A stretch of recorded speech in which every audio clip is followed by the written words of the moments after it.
Welcome to my second video. So today I'm going to be talking about what is borderline personality disorder and the signs and symptoms of borderline personality disorder.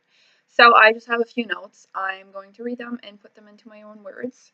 So the definition of borderline personality is borderline personality disorder, BPD, is a serious mental illness characterized by pervasive instability in moods, interpersonal relationships, self-image, and behavior. This instability often disrupts family and work life, long-term planning, and an individual's self of identity. So basically, every aspect of our life is a bit tough for us.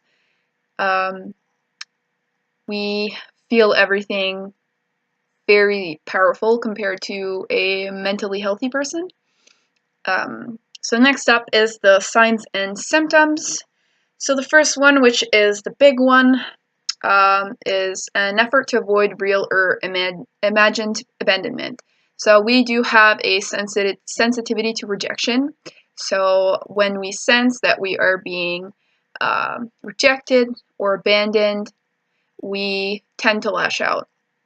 The way we do this, we initiate relationships, physical or emotional relationships, very fast, and we cut off the communication with someone prior to being abandoned, if that makes sense. So if we feel like our friends is going to ditch us, we'll cancel the plans before they can ditch us, because that gives us the power and that makes us feel like we have control, which in reality we don't. The next one is a pattern of intense and unstable relationships. So the way I like to describe this is the push and pull. So we push people away, push them as far as we can until they don't want to come back in our life.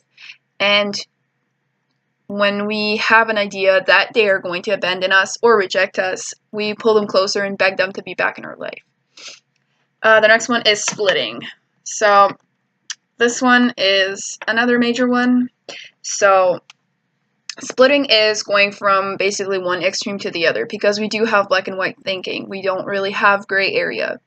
So we would swing from extreme closeness and appreciation and love of a person, which is called radical idealization, to extreme dislike or anger towards the person, which is called radical devaluation. So we can praise a person like God, love them this day, and the next, if they do something that we slightly dislike, we don't like them anymore and we are angry with them. So we have unstable self-image or sense of self. So the major thing I realized when I was growing up is I was always trying to fit in to different groups because I didn't know who I was. So I would hang out with metalheads and get into metal, and then I would hang out with preppy people, and then I was always fluctuating between things I liked and unliked. I loved quantum physics and science, and then after that was metal. So you see how that fluctuates, and someone actually brought it up, and you're like, don't you have like a sense of self or self identity? And I was like, that got me thinking. And even then, like, with especially like anorexia or body dysmorphia, we see something that isn't actually that. So we might think like we are an extremely bad person when it be on in People's Next magazine. You know, like that's kind of confusing, but that's my best example. And another one is impulsive and often dangerous behaviors. So we are extremely impulsive, and that is one thing that I struggle with daily, especially spending spree wise. When I'm having a bad mental health day, I tend to splurge on any sales, deals, whatever. There's also unsafe sex, which is a big indicator because we do not care about ourselves, so we are reckless in everything we do. There's also substance abuse, reckless driving, and binge eating. Because we have such a distorted sense of identity, we tend to be like someone who has anorexia or bulimia, where we eat and then we splurge and splurge and splurge and then avoid eating for a long period of time.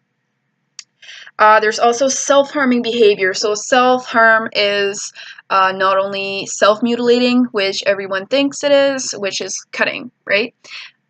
There's so many aspects of self-harm.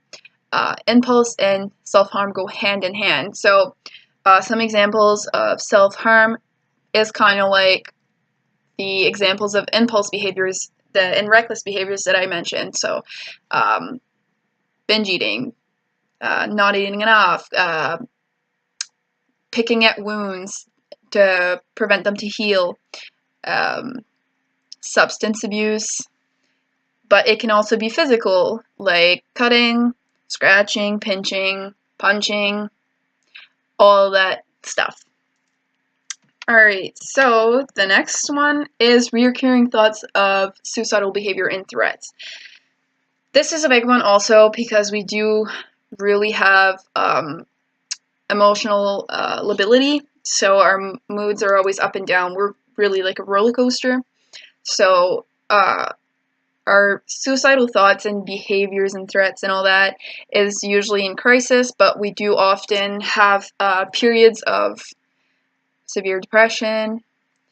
So the next one is intense and highly changeable moods, with each episode lasting from a few hours to a few days. So it's like I said, we can be extremely depressed for 4 days and be extremely happy for 4 days. So it's always fluctuating. We also do have chronic feelings of emptiness. So the best way I can explain that is being in so much emotional pain that you cannot feel nothing. And we often feel this when we are very depressed. So the next one is inappropriate, intense anger or problems controlling anger. The best example I found was an adult compared to a having a tantrum, which is technically what we do have, but maybe not to the extreme because it depends on the person, right? So some people can have extreme anger and extreme outlashes, but there's also a thing called quiet borderline where we internalize everything, but I will talk about that in the next video. Another one is difficulty trusting, which is sometimes accompanied by irrational fear of other people's intentions. So it's kind of like the sensitivity to rejection. We will leave them before they can leave us, right? We have a lot of trouble putting trust in someone because, first of all, we don't even trust ourselves, right? So the next one is feelings of derealization, depersonalization, and dissociation, which is 3 big words. So the difference between them, so derealization is feeling like you're being alienated or feeling emotionally disconnected from loved ones. An example I found is feeling like you're separated by a glass wall, which I feel sometimes, and it's not pleasant. The next one is depersonalization, so it's kind of a complex thing to understand because you won't know what I'm saying unless you went through it, but I will try. So it's periods of feeling disconnected to your body and or thoughts. So it feels like you're in a dream or like you're third person in a video game with someone controlling you. So it's like you're seeing yourself floating, I guess. Kind of like if you were a twin, but you have the same brain, I guess. I don't know how to explain it, but I do have it. Dissociation, so it's a coping mechanism. Usually you often see this in trauma. So we're blocking our thoughts, emotions, memories, and our sense of identity. So we are basically just numb to everything, and we don't feel like we're anyone. But so basically the best thing I can explain for this, it's feeling really spaced out, and when you see that little movie going on in your head, that's basically what dissociation is. So that is it for the signs and symptoms. I will be posting another video shortly. So thank you for watching. Please like and share and subscribe. See you next time.